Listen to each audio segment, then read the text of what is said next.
कभी कभी जिंदगी इंसान को ऐसे इम्तिहान में डाल देती है कि वो सांस तो लेता है मगर जीने की कोई वजह बाकी नहीं रहती।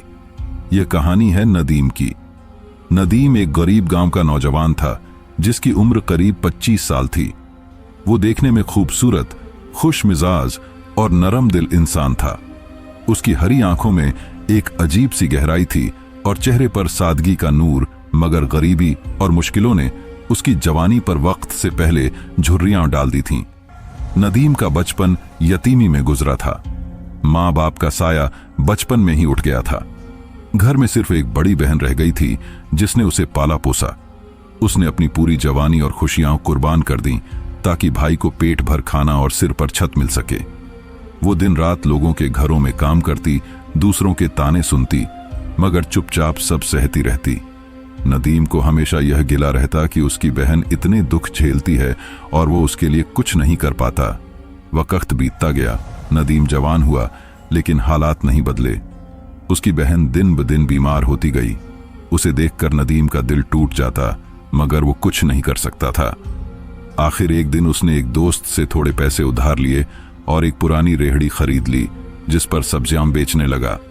अब वो सुबह सुबह सब्जी मंडी जाता, सस्ते दामों पर सब्जी लेकर गांव के बाजार में बेचता। जो भी थोड़ा बहुत कमा लेता उसी से घर चलता। नदीम का कच्चा घर जंगल के पास एक सुनसान जगह पर था। टूटी दीवारें, मिट्टी की छत और चारों तरफ सन्नाटा। उसकी बहन की तबीयत और बिगड़ती जा रही थी। रात को जब वो दर्द से कराहती तो नदीम अपनी चारपाई पर लेटा आंसू बहाता और दुआ करता कि काश उसकी जिंदगी बदल जाए। एक शाम जब नदीम सब्जियां बेचकर लौट रहा था, जेब में थोड़े पैसे थे, लेकिन दिल खुश था कि आज बहन की दवा ले सकेगा।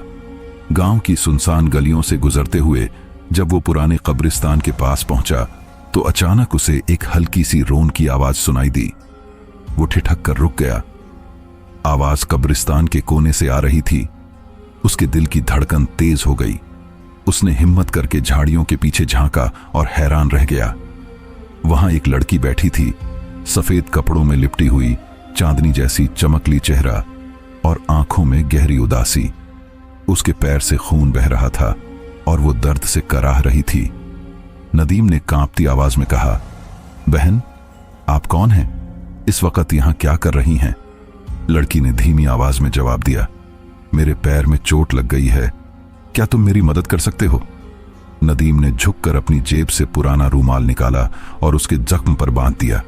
फिर बोला, अगर आप बताएं तो मैं आपको घर छोड़ दूं। लड़की ने उसकी आंखों में देखा और नरम मुस्कान के साथ कहा, मेरा घर पास ही है, मैं चली जाऊंगी, तुम्हारा बहुत शुक्रिया। यह कहकर वो धीरे धीरे अंधेरे में गायब हो गई। नदीम कुछ देर वहीं खड़ा रह गया, जैसे किसी सपने से बाहर आया हो। फिर वो घर की ओर चल पड़ा, जहां उसकी बीमार बहन उसका इंतजार कर रही थी। उस रात नदीम देर तक जागता रहा। उस रहस्यमयी लड़की की तस्वीर उसके दिल से निकल नहीं रही थी। कौन थी वो? कहां से आई थी? और क्यों ऐसा लगा जैसे उसके आसपास कोई रोशनी थी? ये सवाल उसे बेचैन किए हुए थे। अगले दिन सुबह नदीम हमेशा की तरह सब्जी मंडी गया और फिर बाजार में रेहड़ी लगाई, मगर आज उसका मन काम में नहीं लग रहा था। वो बार बार उस लड़की को याद कर रहा था। तभी अचानक उसकी नजर सामने पड़ी। वही लड़की, सफेद कपड़ों में, मुस्कुराती हुई, जैसे हवा उसके आसपास नाच रही हो। वो उसके पास आई और बोली, कल रात तुमने मेरी मदद की थी, मैं बस शुक्रिया कहने आई हूं।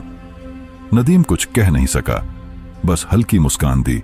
दोनों के बीच थोड़ी बातें हुई, गांव की, मौसम की, जिंदगी की। जाते जाते लड़की बोली, मेरा नाम हुरैन है, शायद फिर मुलाकात हो। नदीम का दिल पहली बार किसी अनजान एहसास से भर गया, मगर किस्मत को सुकून कहां मंजूर था। उसी शाम उसका कर्ज देने वाला आया और बोला, कल तक पैसे लौटा दो वरना तुम्हारी रेहड़ी ले जाऊंगा। नदीम ने बहुत समझाने की कोशिश की, मगर वो नहीं माना। अगले दिन नदीम ने कई दोस्तों से मदद मांगी, लेकिन किसी ने हाथ नहीं बढ़ाया। शाम तक जब वो वापस लौटा तो कर्ज देने वाला उसकी रेहड़ी उठा ले गया। उसका सब कुछ छिन गया। वो थके कदमों से गली में चल रहा था कि पीछे से एक नर्म आवाज आई, नदीम। वो पलटा, सामने हुरैन थी। आज उसका चेहरा और भी उजला लग रहा था। उसने पूछा, इतने परेशान क्यों हो? नदीम ने टूटे हुए दिल से कहा, मेरी रेहड़ी चली गई, अब न घर चलाने का सहारा है, न बहन का इलाज करा सकता हूं। हुरैन ने गहरी सांस ली, फिर अपनी जेब से एक छोटी थैली निकाली और आगे बढ़ाई। ये रख लो, इसे फिर से काम शुरू करो, हिम्मत मत हारना। नदीम ने झिझकते हुए कहा, मैं किसी लड़की से पैसे नहीं ले सकता, यह मेरी गैरत के खिलाफ है। हुरैन ने मुस्कुराकर कहा, यह एहसान नहीं, एक मदद है। याद है उस रात जब तुमने बिना सोचे मेरी मदद की थी? अब मेरी बारी है। नदीम की आंखों में आंसू आ गए। उसने थैली ली और कहा, यह मैं कर्ज समझकर रख रहा हूं, जरूर लौटाऊंगा। उस रात कई दिनों बाद उसके दिल में एक नई उम्मीद जगी, जैसे अंधेरे में किसी ने दीपक जला दिया हो। उसने तय किया कि अब वो हिम्मत नहीं हारेगा, एक छोटी दुकान लेकर फिर से काम शुरू करेगा और सबसे पहले अपनी बहन का इलाज कराएगा। उसे नहीं पता था कि हुरैन कौन है, मगर एक बात साफ थी, वो आम इंसान नहीं थी और नदीम की जिंदगी अब बदलने वाली थी। अगली सुबह नदीम ने हिम्मत जुटाई।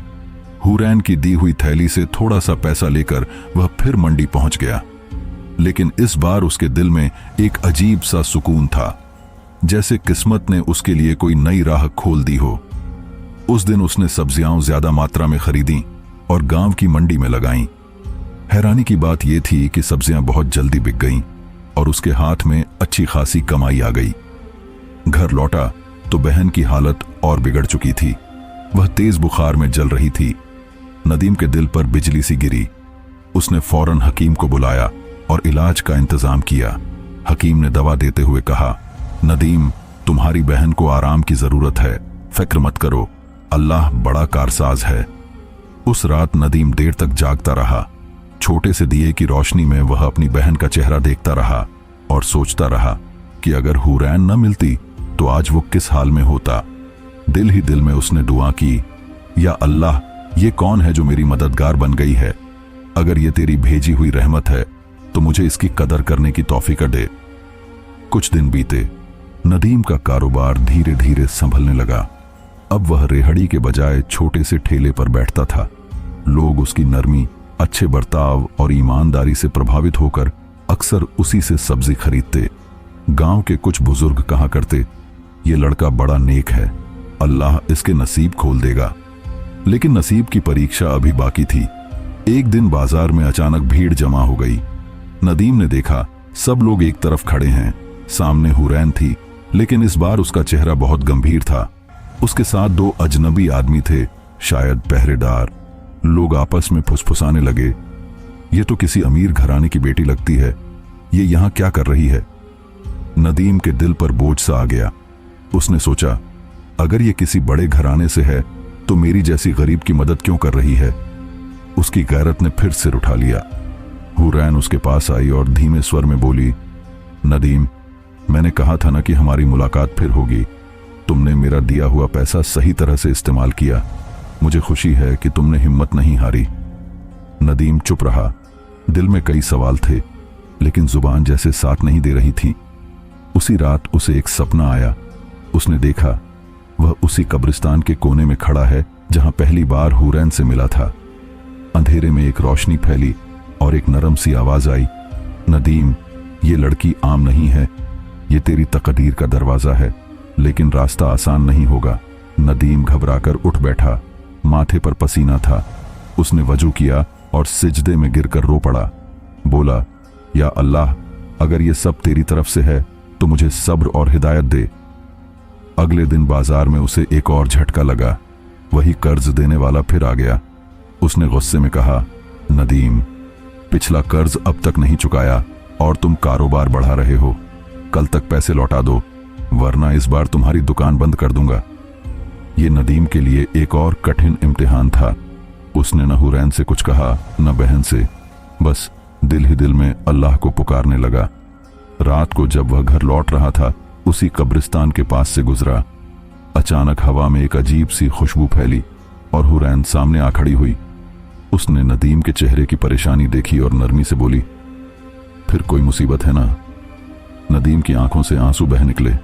उसने सब कुछ कह डाला, कर्ज, दुकान का डर, बहन की बीमारी। हुरैन चुपचाप सुनती रही, फिर बोली, नदीम, हिम्मत रखने वाले कभी अकेले नहीं रहते। कल सूरज निकलने से पहले उस पुराने बरगद के नीचे आ जाना, तुम्हें जवाब मिल जाएगा। नदीम ने हैरानी से उसकी तरफ देखा मगर कुछ न कहा, सिर्फ सिर झुका लिया।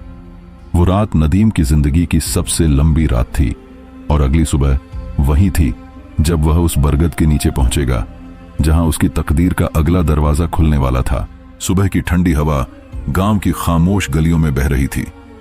पक्षियों की चहचहाहट ने माहौल को रोशन कर दिया था, मगर नदीम के दिल में अजीब सी बेचैनी थी। सारी रात जागने के बाद उसने वजू किया, फजर की नमाज अदा की और दिल ही दिल में दुआ मांगी, या अल्लाह, जो भी इम्तिहान है मुझे हिम्मत दे, मेरी बहन को शिफा दे और मुझे सीधी राह पर रख। नमाज के बाद नदीम ने बहन का चेहरा देखा। वह बुखार की वजह से बहुत कमजोर लग रही थी। नदीम ने उसका हाथ थामकर धीरे से कहा, बाजी, दुआ करना, आज मेरा एक अहम वादा है, शायद इसके बाद हमारी जिंदगी बदल जाए। बहन ने आधी नींद में मुस्कुराते हुए कहा, नदीम, मेरा यकीन है कि अल्लाह तुम्हें कभी जाया नहीं करेगा। नेक दिल वालों के लिए रास्ते खुद खुलते हैं। यह सुनकर नदीम की आंखों में आंसू आ गए, लेकिन वह कुछ बोले बिना घर से निकल पड़ा। उसके कदम सीधे उस पुराने बरगद की तरफ बढ़ रहे थे जहां हुरैन ने उसे बुलाया था। बरगद के लंबे साए जमीन पर फैले थे।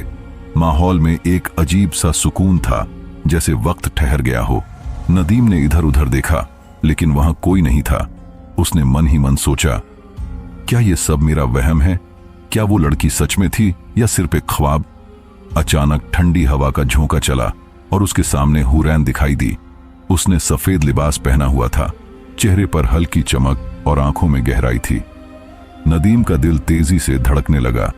हुरैन मुस्कुराकर बोली, नदीम, तुम आए, मुझे पता था तुम हिम्मत नहीं हारोगे। नदीम ने कांपती आवाज में कहा, तुम आखिर हो कौन? तुम्हारी मदद से मेरा कारोबार चल पड़ा, मगर दिल मान नहीं रहा कि तुम एक आम लड़की हो। हुरैन कुछ पल चुप रही, फिर धीरे से बोली, तुम सच्चाई जानना चाहते हो तो सुनो, मैं एक आम इंसान नहीं हूं।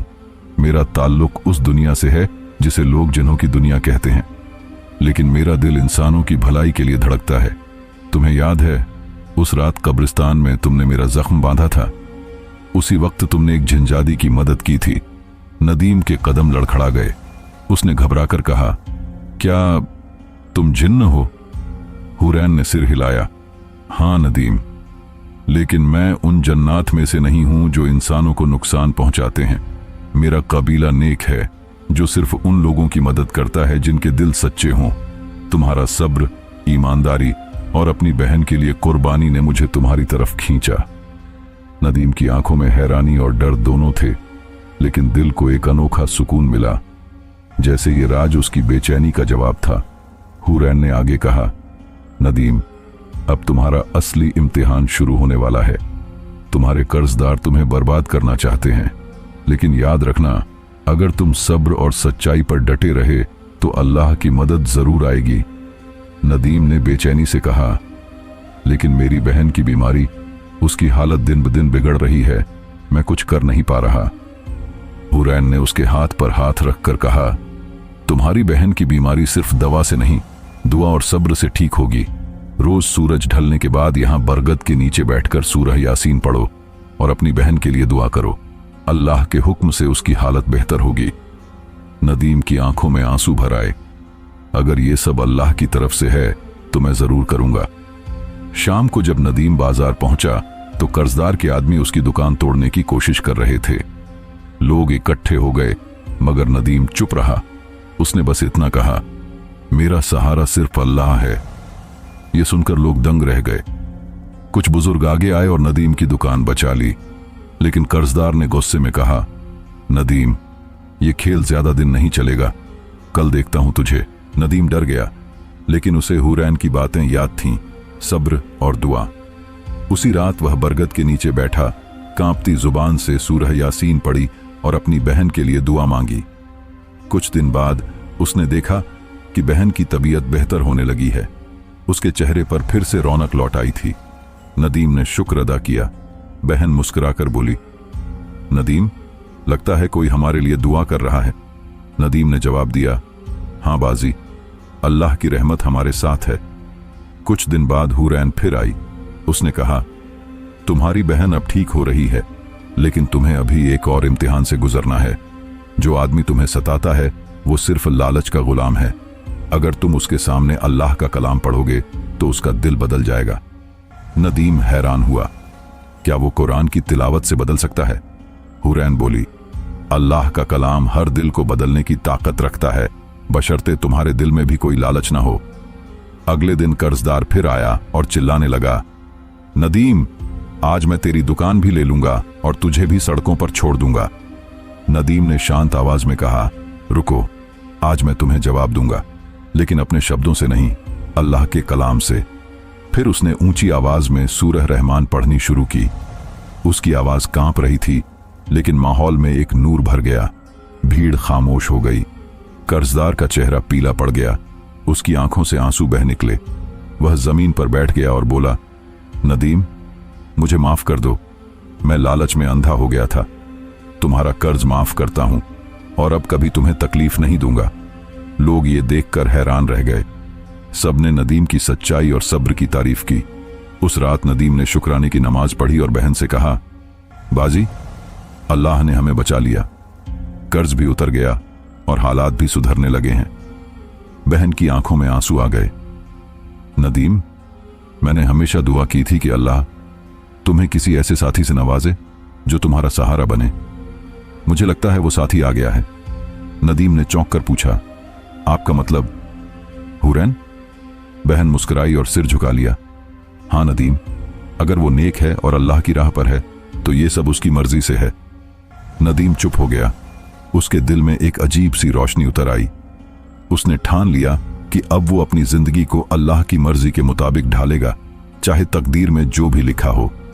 हुरैन की हकीकत अब उसके सामने थी। सवाल सिर्फ इतना रह गया था, क्या एक इंसान और एक जिनजादी का सफर एक हो सकता है, या ये सब सिर्फ एक इम्तिहान था जो नदीम को उसकी असली मंजिल तक पहुंचाने के लिए लिखा गया था। रात के आसमान पर चांद चमक रहा था। नदीम ने आसमान की तरफ देखा और धीरे से कहा, या अल्लाह, मेरा सहारा सिर्फ तू है। अगर ये सब तेरी मर्जी है तो मुझे वही राह दिखा जिसमें तेरी रोशनी हो। उसकी जिंदगी का ये मोड़ उसकी तकदीर को एक नई दिशा दे गया। उसकी गरीबी, दर्द और इम्तिहान ने उसे उस जगह पहुंचा दिया जहां इंसानियत, सब्र और ईमान ही सबसे बड़ी दौलत थी। सुबह का सूरज धीरे धीरे गांव के खेतों पर अपनी सुनहरी रोशनी बिखेर रहा था। हवा में मिट्टी और फूलों की खुशबू थी, मगर नदीम के दिल में अब भी एक खालीपन था। वो दिन रात मेहनत करता, अपनी बहन का ख्याल रखता, गांव के लोगों की मदद करता, लेकिन जब रात होती और सब सो जाते तो उसके दिल में हुरैन की याद जाग जाती। वो सोचता, आखिर ये सब क्यों हुआ? वो लड़की जो उसकी जिंदगी का सहारा बनी थी, वो अचानक चली क्यों गई? क्या वो सब एक सपना था या अल्लाह की तरफ से कोई निशानी? नदीम की बहन अब पूरी तरह ठीक हो चुकी थी। उसके चेहरे पर फिर से रौनक लौट आई थी, आंखों में उम्मीद थी। गांव की औरतें आकर कहती, बहन जी, अब तो अपने घर के बारे में भी सोचो, नदीम के कंधों पर बहुत बोझ है। नदीम ये बातें सुनकर बस मुस्कुरा देता, लेकिन अंदर से उसका दिल भारी हो जाता। वो चाहता था कि अपनी बहन को खुशी से रुखसत करे, लेकिन मन में एक डर था, कहीं वो फिर से अकेला न रह जाए। थोड़े ही समय में एक नेक, मेहनती और नमाजी परिवार से रिश्ता आया। बहन राजी हो गई। शादी की तैयारियां शुरू हुईं। नदीम हर रात सजदे में गिरकर दुआ करता, या अल्लाह, मेरी बहन ने मेरे लिए बहुत कुर्बानियां दी हैं, तू उसे सुकून और बरकत दे। शादी सादगी से हुई। जब नदीम ने अपनी बहन को हंसते मुस्कुराते विदा किया तो उसकी आंखों में आंसू थे, मगर वो आंसू खुशी के थे। अब नदीम का कारोबार भी फलने फूलने लगा। उसकी दुकान पर हमेशा भीड़ रहती, लोग उस पर भरोसा करते। उसकी ईमानदारी की चर्चा पूरे गांव में होने लगी। बुजुर्ग अपने मसले लेकर उसके पास आते और वो हमेशा इंसाफ से फैसला करता। धीरे धीरे वो गांव का सबसे इज्जतदार आदमी बन गया, मगर उसके दिल में कभी घमंड नहीं आया। वो हमेशा कहता, ये सब अल्लाह की मेहर है, मैं कुछ नहीं। एक दिन वही साहूकार जिसने कभी नदीम की जिंदगी मुश्किल बना दी थी, उसके पास आया, मगर आज उसके चेहरे पर घमंड नहीं था, बल्कि शर्म और अफसोस था। वो नदीम के पैरों में गिर पड़ा और बोला, नदीम भाई, मुझे माफ कर दो। मैं लालच में अंधा हो गया था। तुम्हारे सब्र और तुम्हारी कुरान की तिलावत ने मेरा दिल बदल दिया। अब मैं अल्लाह के रास्ते पर चलना चाहता हूं। नदीम ने उसे उठाया, गले लगाया और कहा, भाई, अगर अल्लाह तुम्हें बदल रहा है तो मुझे खुशी है। उस दिन के बाद वो साहूकार न केवल नदीम का साथी बन गया, बल्कि उसका सबसे अच्छा दोस्त भी। गांव के लोग हैरान थे। एक सब्जी बेचने वाले के सब्र और ईमान ने लोगों के दिल बदल दिए थे। लेकिन नदीम की रातें अब भी तन्हा थीं। वो अक्सर उसी पुराने बरगद के नीचे जाकर बैठता जहां उसने पहली बार हुरैन को देखा था। वहां बैठकर वो उसकी यादों में खो जाता। एक रात वो सजदे में गिरा और दुआ करते करते आंखें बंद हो गईं। जब उसने आंखें खोलीं तो सामने वही रोशनी फैली हुई थी। हुरैन खड़ी थी, पहले से ज्यादा नूरानी, शांत, मगर आंखों में जुदाई की हल्की नमी। नदीम ने कांपते दिल से कहा, हुरैन, तुम सच में वापस आ गई हो। मैंने तो तुम्हें एक ख्वाब समझ लिया था। हुरैन ने नर्म आवाज में कहा, नदीम, मेरा वक्त पूरा हो चुका है। मैं अब अपनी दुनिया में लौटने आई हूं। मैं सिर्फ तुम्हें आखिरी बार देखने आई हूं, ये बताने कि तुम अकेले नहीं हो। अल्लाह तुम्हारे साथ है। नदीम की आंखों से आंसू बह निकले। उसने कहा, लेकिन तुमने मेरी जिंदगी बदल दी है। तुम्हारे बिना सब सूना लगता है। हुरैन उसके पास आई और बोली, नदीम, मेरा मकसद सिर्फ तुम्हें संभालना था ताकि तुम अपनी असली मंजिल पहचान सको। अल्लाह ने तुम्हें इस गांव के लिए चुना है। तुम लोगों के लिए रहनुमा बनोगे। हमारा रिश्ता बस यहीं तक था। उसकी आवाज में सुकून था, लेकिन विदाई का दर्द भी। नदीम ने कांपते होंठों से पूछा, क्या हम फिर कभी मिलेंगे?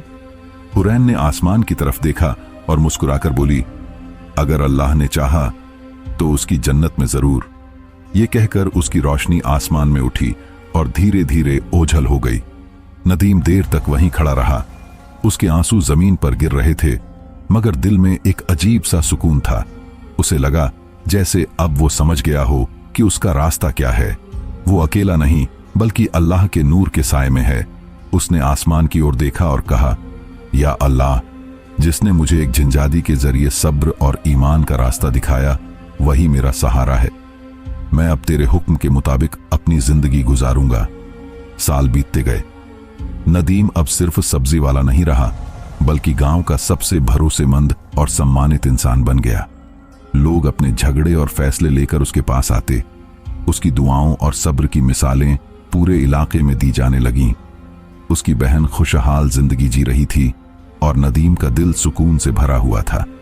लेकिन जब भी वो रात को अकेला बैठता, उसे वही बरगद का पेड़ याद आता। वही रात, वही घायल लड़की जिसने उसकी जिंदगी की दिशा बदल दी थी। लोग उसकी कहानी सुनकर हैरान होते।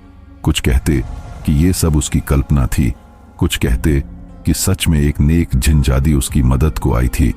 मगर नदीम हर बार बस मुस्कुराकर कहता, ये कहानी जिनजादी की नहीं, ईमान और इंसानियत की है। जब दिल में सच्चा भरोसा हो तो अल्लाह गैब से भी मदद भेज देता है। और इस तरह नदीम की कहानी खत्म नहीं हुई। वो एक रोशनी बनकर फैल गई। गांव के लोग कहते हैं, कभी कभी रात के सन्नाटे में उस बरगद के नीचे एक हल्की सी चमक दिखती है, जैसे कोई अब भी दुआ दे रहा हो।